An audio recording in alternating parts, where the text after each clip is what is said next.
শুভ সকাল বন্ধুরা। আজ হচ্ছে রবিবার দেখো আমাদের বাড়িতে চিকেন রান্না হবে। তার জন্য প্রথমে চিকেনটাকে ভালো করে ম্যারিনেট করে রেখে দিয়েছি। একদিন এই ম্যারিনেশন আপনাদের দেখাবো।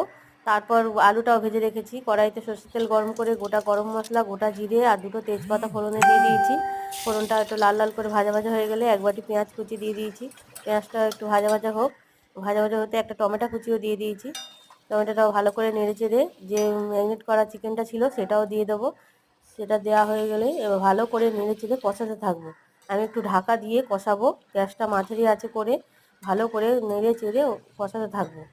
কষাতে কষাতে যখন তেল ছেড়ে দেবে তখন আমি এবার আলু ভাজা গুলো দিয়ে দেবো। দেখুন আমার চিকেনটা ভালো করে কষানো হয়ে গেছে, তেল ছেড়ে দিয়েছে। এবার আমি ভাজা আলু টুকরোগুলো দেবো। আগে প্রথমে দিয়েছি চিকেন মশলা, সানরাইজের চিকেন মশলা দিয়েছি, সেটাও দিয়ে ভালো করে নেড়ে চেড়ে এবার আমি ভাজা আলুর টুকরোগুলো দিয়ে দিলাম। দিয়ে কষাতে থাকবো, কষিয়ে উষ্ণ গরম জল দেবো।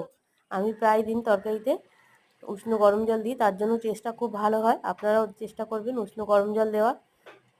ভালো করে ফোটাতে দেবো। ফোটাতে ফোটাতে যখন আমার সব কিছুই ভালো করে সেদ্ধ হয়ে যাবে, ওপর থেকে গরম মশলা ছড়িয়ে দেবো।